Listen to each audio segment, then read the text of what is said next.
If you've been part of Weekly 50 at any point in time, you've probably seen a picture of a goose just like this, or maybe sort of like this.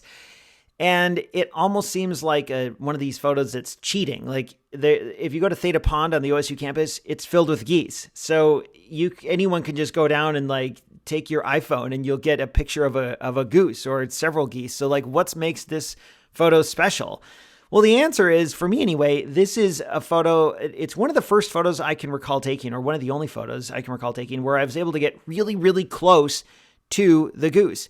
And as such, and because I got really close, I also have my macro lens with me. So I was able to get this super detailed photo of the goose's head. And I don't think I've ever gotten a photo quite like this. I was actually looking through Flickr on my account to see if I have another photo like this. I don't think I do. I think this is the closest I've ever been to a goose, like physically.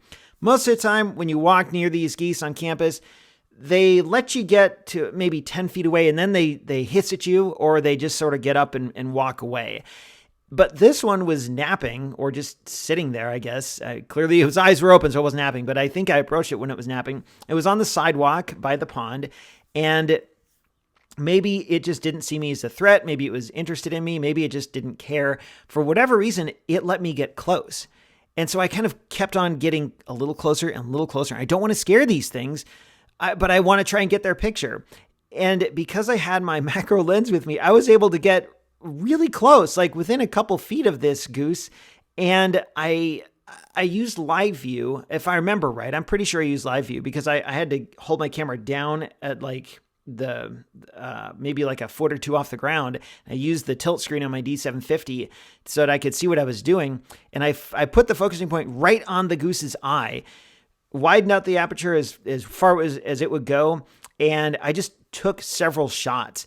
And I didn't really have a lot of time to control the situation, so I wasn't gonna like go over here and then go over here and try a bunch of different things. I was just like holding my breath, like, please, goose, don't leave. I just want to take a picture and then I'll leave you alone. And I ended up with an extraordinarily sharp photo of this goose. If you go to Flickr and go to the full-size version, you can see like each individual feather, like tiny little feather on this goose's head. In fact, if you click on the full-size version and zoom in as far as you can go, you can actually see me in the goose's eye. I'm upside down because it's the reflection, but you can see me on the ground taking the picture of this goose. And that's how detailed this photo is. So this is a good reminder to me that a macro lens is good for a lot more than just macro photos. It's a great lens for like any type of situation because you can get great photos far or close. And if I didn't have that lens, I would have never gotten this photo. So, fun one to take. Maybe I'll take more like it. Who knows?